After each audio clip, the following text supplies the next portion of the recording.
grossing legacy sequels ever.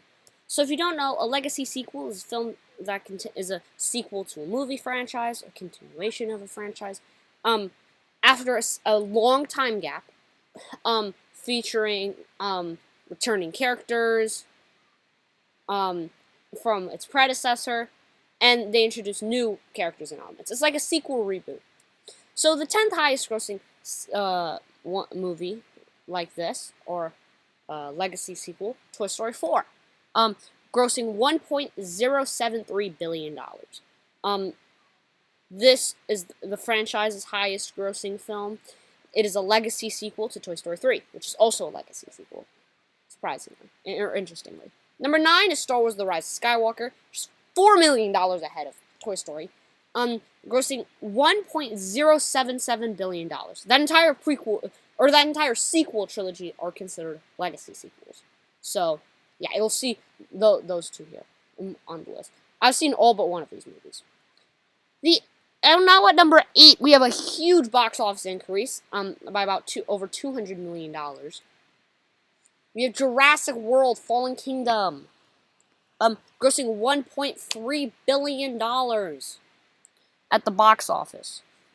This is this also the Jurassic World franchises are all considered legacy sequels. So at number 7, $24 million ahead of the last movie, Star Wars: The Last Jedi. Star Wars: The Last Jedi grossed $1.334 billion at the box office and is the highest grossing film of 2017.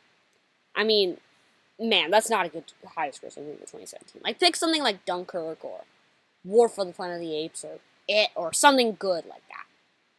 At number 6 is Deadpool and Wolverine, surprisingly. Hey, I googled it up. It's considered a legacy sequel, so whatever. But it's only $4 million ahead of the last movie. But it's a lot better than Last Jedi. Deadpool and Wolverine is the most recent installment on this list. A legacy sequel to I think they said it was a legacy sequel to the X-Men movies because it has Wolverine. I think some people consider it like a legacy sequel to Deadpool 2 and Wolverine, or in the Wolverine trilogy. At number 5 is Top Gun Maverick, grossing $1.495 billion. I don't think anyone expected Top Gun Maverick to do this well. I sure did not expect it to do this well. Probably I would have expected it to do like a good amount. Like the first one made $360 million.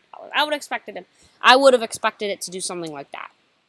But instead, Top Gun Maverick made almost $1.5 billion. Wild. Number 4 is Jurassic World, a legacy sequel to Jurassic Park 3. Grossing $1.6 billion. It is my personal favorite Jurassic movie. It is the highest grossing Jurassic movie, often considered the second best after the original Jurassic Park. At number 3, Spider-Man No Way Home, grossing $1.9 billion. This is a legacy sequel to both Spider-Man 3 and Amazing Spider-Man 2 because we have Andrew Garfield and Tobey Maguire in the movie. This is the third highest grossing superhero movie. In my opinion, the greatest superhero movie. And also, in my opinion, the greatest legacy sequel. At number 2 is Star Wars: The Force Awakens, grossing $2.071 billion.